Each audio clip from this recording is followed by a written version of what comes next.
In 2003, director Olof Ittenbach brought us Garden of Love, also known as The Haunting of Rebecca Verlaine, also known as Born Undead. And this is a super gory haunted house splatterfest. Let me tell you the story. Okay, so in 1990, we see that there's this hippie commune, and there are 15, 20 or so people, one of which is this young girl, Rebecca Verlaine. And it's Christmas Eve, and there seems to be intruders in this house which slaughter in very gory fashion the occupants of this commune, mutilated, murdered, all dead, apart from the young girl, Rebecca Verlaine, who is wounded and put in a coma. Now, when she wakes up a couple of years later, she has no memory. She has complete amnesia about what has happened and is eventually a blank slate. And she's adopted by her aunt and uncle who kind of bring her up. And now, 12 or so years later, she's an adult, starting to remember maybe what happened by getting ghostly visions of her father, beckoning her to come to the house and find out the truth about what happened. So inevitably she does with her partner. And while she's there, we meet a variety of very angry, very violent ghosts who want Rebecca to try and figure out what actually happened that night.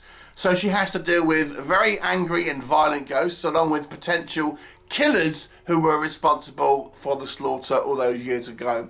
What will happen? You'll have to watch the movie and find out.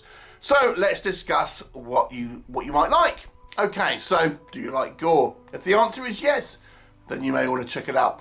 As I mentioned, the director here, his background comes from VFX, special effects, and as such the movie really does feature many splattery, gory moments. This is definitely a splatter movie. The gore is kind of the original Evil Dead sort of style of somewhat low budget practical effects that arguably look a bit janky, but they are so much fun. I mean, there's so many gory methods of people dying, heads being ripped off, skin being peeled back, heads exploding, all sorts, limbs torn off. It's just like, it's done in a way which is very over the top, very gory, very bloody, lots of fake blood in this. But it's not exactly realistic, which kind of gives it this kind of fun vibe. I always feel a little bit weird when I'm talking about fun, gory scenes, but you know what I mean. If you've seen like the original Evil Dead, we're talking about that kind of level of kind of VFX, so to speak. And there's plenty of it. There's a great scene where we have a group of people, I won't say the context of it, go into the house and they're attacked by these somewhat corporeal ghosts who have managed to manifest in this house. And we have this battle between the living and the dead, and it's glorious, glorious gore. So it's a lot of fun. The movie is quite well paced, I have to say. It's not a particularly long film, and it does have plenty of moments where we sort of see these kind of VFX. And I think the idea of these kind of ghosts that can become corporeal, particularly in the house.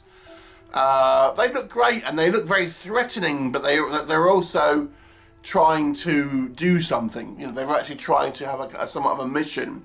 And I found the interactions between the Rebecca character and these ghosts pretty interesting, because they are threatening, but they actually want something of Rebecca, if that makes sense. So I found that to be quite an interesting sort of dynamic to a degree. So the movie is kind of quite punchy. And, you know, it's obviously very creative. You know, it's an interesting kind of idea. I think the story is actually quite intriguing. It's a little bit rough around the edges, but nonetheless, I find it quite a fun, breezy story, not too complicated. I think the Rebecca Verlaine character, the acting isn't brilliant, which we'll come on to, but I think she does come across as somewhat of a innocent kind of character who has been manipulated. And you do kind of feel for her. I think she does the director does at least a good enough job here to make you feel like an emotional connection to the sort of the character and how, you know, she's being used by the living and the undead for various reasons. So you can't help but feel some empathy towards her, which I think obviously helps you kind of sort of anchor the film and kind of get you into the character, and you want to see her kind of succeed and stuff like that. And overall, it's just a kind of like an entertaining movie in many ways. Yes, it's rough around the edges, but it is an entertaining movie, and I think you can kind of like this, especially if you don't mind a little bit rough around the edges. That look to it, there is some cheapness here. But I think the story is relatively simple. It's an interesting lead character and some great VFX. So it doesn't work. So I've kind of alluded to it. This movie is a little bit janky. The effects, for example, very imaginative, very creative. They're not exactly realistic. And if you're too picky, you may find the effects here are noticeably somewhat fake looking. Like, for example, we have someone whose head will be crushed. We'll have a shot where we see the actor, head and shoulders and looking at the camera and stuff. There'll be a hard edit, and it's like replaced with like a melon or something as it gets kind of crushed. And you can kind of see like the edits and things. So the VFX are very creative and fun, but don't go into this movie expecting a realistic depiction of people getting, tortured and stuff. So I guess it's a positive and a negative to a degree, because I kind of liked it, but I'm kind of used to watching B movies to a degree. I think maybe the main thing here that may put people off is some of the acting. This is actually a German film, although it is spoken in English. The actors are all speaking English, and I think some of the actors, clearly English isn't the first language, and as such some of the acting is a little hokey.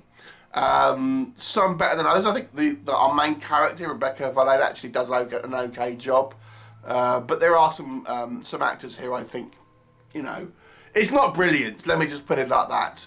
And there are also some technical elements here that are a little bit on the kind of the ropey side in regards to, for example, some of the audio mixing and things like that. It doesn't really quite work out. There are some logic issues.